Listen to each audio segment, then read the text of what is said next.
The FISA application says, quote, the FBI believes that Carter Page has been collaborating and conspiring with the Russian government.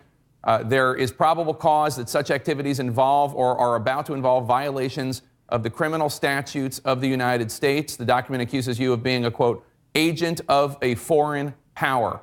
Were you? Jake, this is so ridiculous. It's just beyond words. You know, it's you're talking about misleading the courts. It's just so misleading going through those 400 plus page documents. You know, where do you even begin? It's literally a complete joke, and it only continues. It's just really sad. Well, were you ever an agent of a foreign power? Did you ever advise the Kremlin or work with the Kremlin on anything? Look, Jake, no, I've never been an agent of the foreign power by any stretch of the imagination.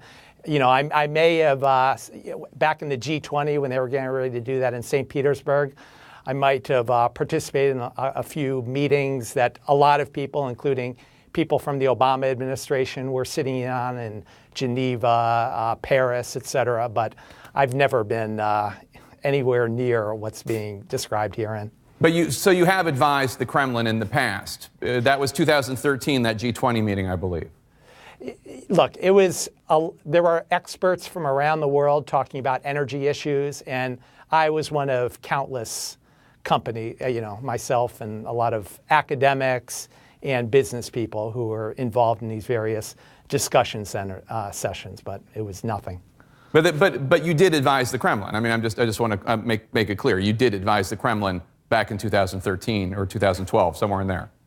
Jake, it's really spin. I mean, I sat in on some meetings, but to call me an advisor, I think is way over the top. Except in a 2013 letter you wrote it says, quote, over the past half year, I have had the privilege to serve as an informal advisor to the staff of the Kremlin in preparation for the presidency of the G20 summit next month, where energy issues will be a prominent point on the agenda. That's August 2013. That's yourself calling yourself an informal advisor to the Kremlin. Informal, having some conversations with people. I mean, this is really nothing and just an attempt to distract from the real crimes that are shown in this misleading document. Page 8, it talks about disguised propaganda, including the planting of false or misleading articles, which is exactly what this is. So that's kind of the pot calling the kettle black by Mr. Comey and co. One of the things that's interesting is the documents make it clear that they were relying on information from Christopher Steele, but not only on information from Christopher Steele. It includes a FISA warrant and 3 renewals in which officials of both the Obama administration and the Trump administration over several months assert that you're an agent of a foreign power, and then it was signed off, the FISA application and then 3 renewals, by 4 judges, all of them appointed by Republicans. So this isn't just Christopher Steele or James Comey. This is many, many people over 2 administrations, 4 judges appointed by Republicans over and over, believing that you are an agent of a foreign power. How do you respond to that? Actually, it'd be a good question for them, Jake, is whether they believe that what they did was appropriate now. Again, they were misled. And if people are giving them, typically when the Department of Justice is giving a court information, I think it's reasonable for a judge to believe that that's true. Unfortunately, Mr. Berman, Jeffrey Berman, the U.S. Attorney for the Southern District of New York, has been doing similar things, including a number of false pleadings in my case there. So I'm hoping that Department of Justice will take steps to start correcting the false record in a number of courts. The FISA is just the first part. Let's see what they do in Southern District of New York to try to correct the record. Most of the FISA application, as you know, has been redacted, the publicly released version, but some of the material in there is there. Let's talk about some of the things in there. It says, quote, the FBI believes Carter Page has been the subject of targeted recruitment by the Russian government, and then it's redacted, and then it says, undermine and influence the outcome of the 2016 U.S. presidential election in violation of U.S. criminal law. It says that the Russians were trying to recruit you. We know you've said that you went to Russia in the summer of 2016 to deliver a commencement address. Is it not a possibility that Russians were trying to recruit you, even if you didn't take the bait? Is that not possible? It seems to me like that would be their job, and you were working for Trump. You'd worked with the Kremlin in the past. That would be a reasonable thing for them to try to do. It's totally unreasonable, Jake, and it actually speaks to another misleading testimony related to the indictments that Eric Holder and Preet Bharara submitted on January 2015, talking about that prior case. And, you know, a lot of that is incorrect spin. That individual, Mr. Podobny, a young diplomat in New York, I talked with him about my class. You know, we had coffee one time. I met him at a conference at Asia Society.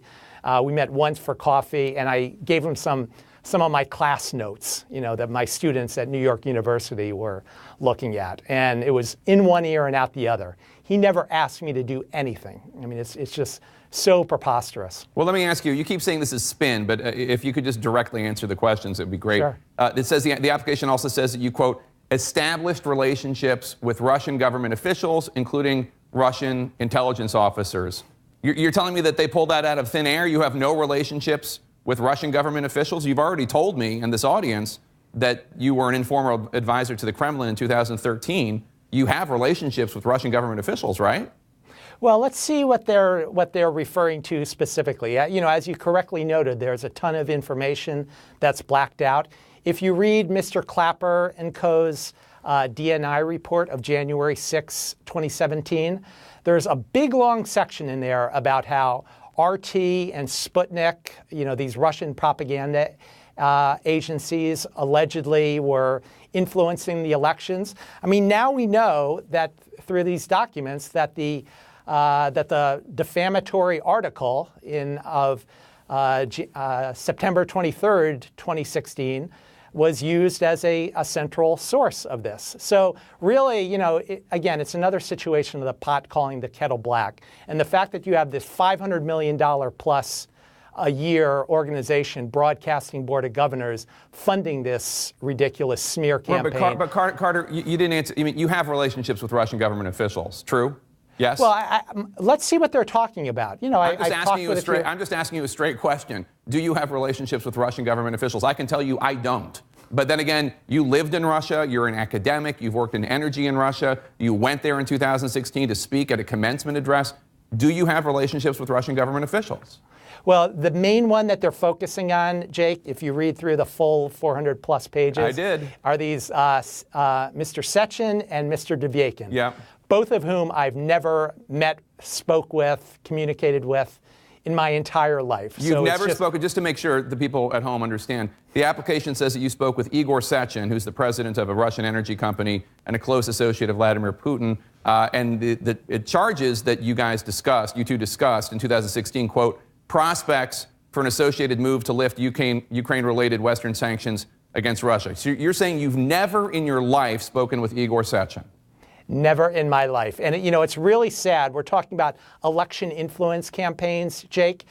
Kellyanne Conway had to answer these questions. You know, you had a very good interview with her on September 25th, 2016, asking her about a range of campaign issues. And since it was put on the table 2 days earlier, that Friday, you know, it was a question you brought up, asking about these things. And, you know, Kellyanne was someone who had recently joined the campaign. I never had any relationship, or I've never spoken with her in my life.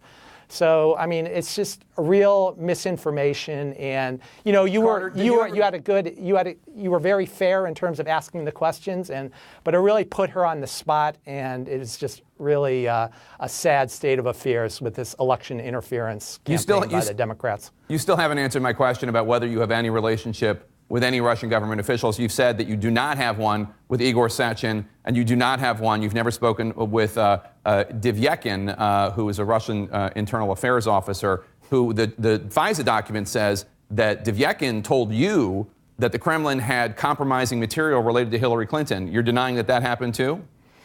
Totally false. And, you know, again, that's directly from the Dodgy dossier, which was eventually revealed on January 10th of last year. It's just absolutely preposterous. Did anyone, at any time, any Russian government official, at any time in 2016, talk to you about either lifting the sanctions or compromising material that they claim to have on Hillary Clinton? On compromising material, not one word. I was hearing about things when you were hearing about things in the mainstream media. You know, look, I mean, when I was there in July of 2016, you know, a few people might have brought it up in passing. But, you know, again, it's a major economic issue. And so, you know, there may have been a loose conversation. I'm very careful in terms of, you know, making sure that there's a clear record. There was nothing in terms of any nefarious behavior. Okay, so you did discuss the sanctions with individuals in Russia. Did you ever hear from a Russian, not from the media, from a Russian, anything about compromising material about Hillary Clinton? Never. Yeah. All right, Carter Page, thank you so much for coming this morning and taking our questions. We appreciate it. Thanks, Jake. Good to see you.